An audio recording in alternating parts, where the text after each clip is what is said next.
tanah yang sering mendapatkan asupan bahan-bahan organik seperti itu akan menjadi sangat subur ya teman-teman. Teman-teman bisa lihat sendiri, tanah kuning biasanya akan menjadi hitam seperti ini. Tanah merah cukup satu bahan gratis dan bisa menyuburkan tanah dan juga tanaman selamanya ya, selama kita melakukannya secara konsisten ya, seperti itu. Nah, kemudian bisa menggantikan pupuk pabrikan ya teman-teman. Seperti apa caranya dan seperti apa pupuknya, ikuti video ini. Jika memiliki kulit pisang, baik kulit pisang matang maupun mentah seperti ini, jangan dibuang ya.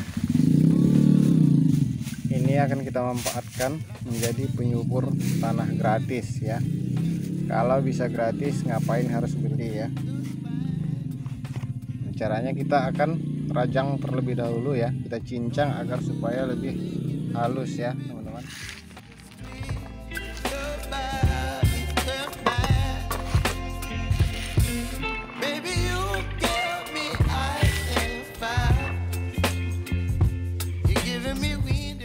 Caranya kita korek dulu media atau tanahnya secara melingkar seperti ini, nggak perlu dalam-dalam ya. Kemudian kita tabur secara melingkar.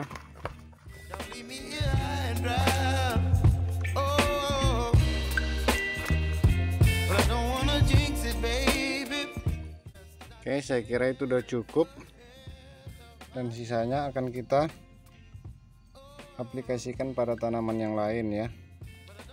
Nah, setelah ini kita jangan tutup dulu, kita biarkan dulu sampai nanti kulit pisangnya sudah hitam ya, artinya sudah mulai lembut, karena ini kulit pisang mentah ya teman-teman. Selain itu juga untuk menghindari penguapan ya.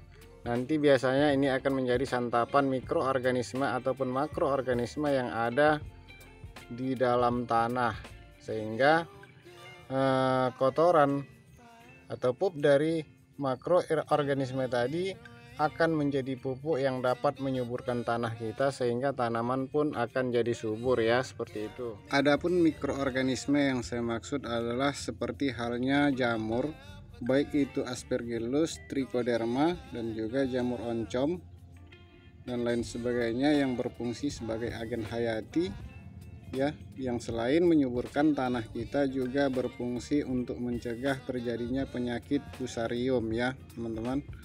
Nah, selain itu juga mikroorganisme bisa berupa Lactobacillus ya, yaitu mikroba baik yang nantinya akan mengurai bahan-bahan organik yang kita berikan kepada media tanam kita, sehingga menjadikan tanah kita subur ya, sehingga tanaman kita juga ikut subur ya teman-teman, seperti itu.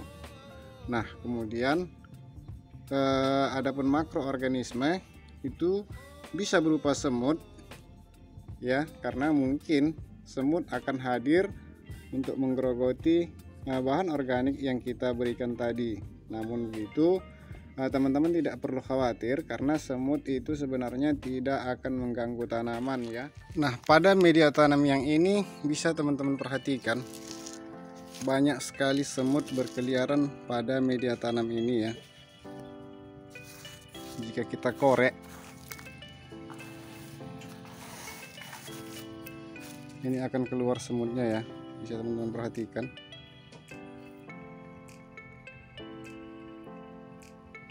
Tapi ini tidak masalah ya teman-teman, justru semut berfungsi untuk memakan bahan-bahan organik yang ada pada tanah, sehingga nanti pup dari semut itu juga akan bermanfaat menjadi penyubur tanah ya.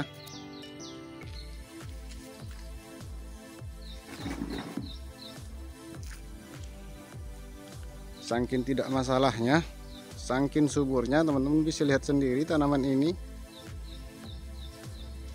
kebetulan sedang berbunga dan juga sebagian sudah menjadi buah ya. Jadi itu bisa menjadi bukti bahwa semut itu sebenarnya tidak masalah pada tanaman ya teman-teman. Kebetulan banyak hama, nanti kita akan melakukan penyemprotan menggunakan pestisida alami ya, pestisida organik. Jadi teman-teman tidak perlu takut untuk memberikan bahan-bahan organik mentah seperti ini pada tanaman ya. Namun begitu, kulit pisang ataupun kulit buah lainnya, jadi teman-teman bisa juga menggunakan kulit buah lain, entah itu kulit semangka dan lain sebagainya.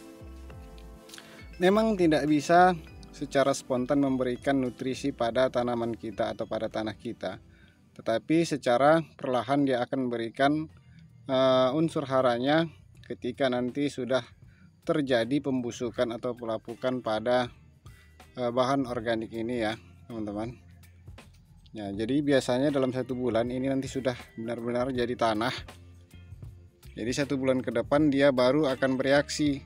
Untuk itu kita perlu melakukannya rutin sebulan sekali ya, tergantung kesuburan tanaman kita. Bisa menggunakannya 2 bulan sekali atau 3 bulan jika memang tanah kita sudah terlihat subur atau tanaman kita sudah terlihat subur ya teman-teman.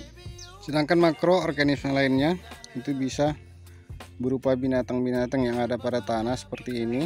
Ini juga akan membantu mempercepat pelapukan dari si bahan organik yang kita berikan tadi. Jadi tanah yang sering mendapatkan asupan bahan-bahan organik seperti itu akan menjadi sangat subur ya teman-teman. Teman-teman bisa lihat sendiri, tanah kuning biasanya akan menjadi hitam seperti ini, tanah merah akan menjadi hitam dan sangat poros sekali, gembur ya, tidak mengeras.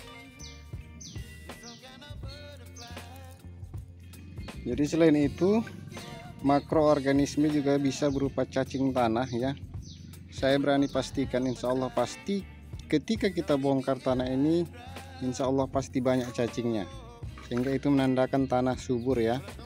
Kita akan dekatkan.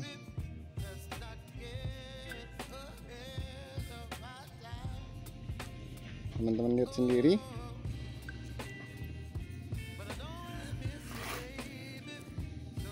banyak sekali cacing-cacing halus.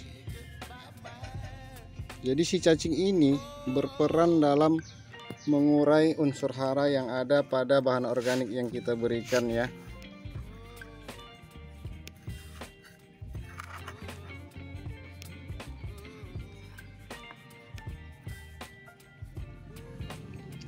Jadi dengan suburnya tanah, insya Allah tanaman kita pun subur, kita pun akan mendapatkan hasil sesuai yang kita harapkan ya. Teman-teman bisa lihat sendiri, pohon sekecil ini sudah mulai berbunga ya.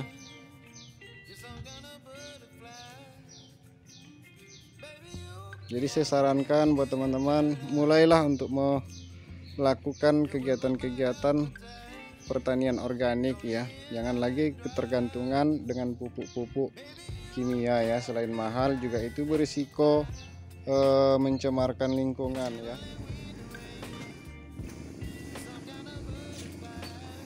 Jadi untuk tanaman di tanah langsung teman-teman buat lubang seperti ini ya, tergantung apa namanya bahannya. Kebetulan saya tinggal sedikit ya, jadi kita masukkan aja seperti ini.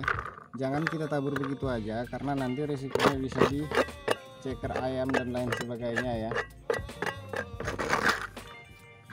Jika memang dalam jumlah yang besar, teman-teman bisa membuat lubang secara melingkar, kemudian letakkan dan biarkan dia sudah menghitam baru ditutup ya. Seperti ini. Ditutup pun boleh, tetapi tipis saja, jangan terlalu tebal. Nah, seperti ini aja.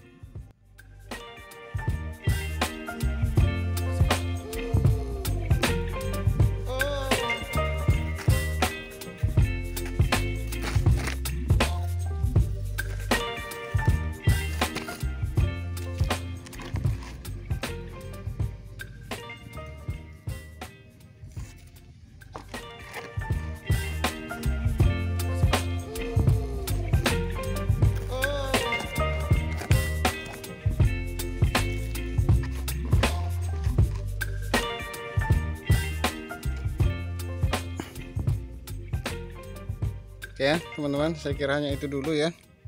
Semoga bermanfaat. Terima kasih telah menonton. Assalamualaikum warahmatullahi wabarakatuh.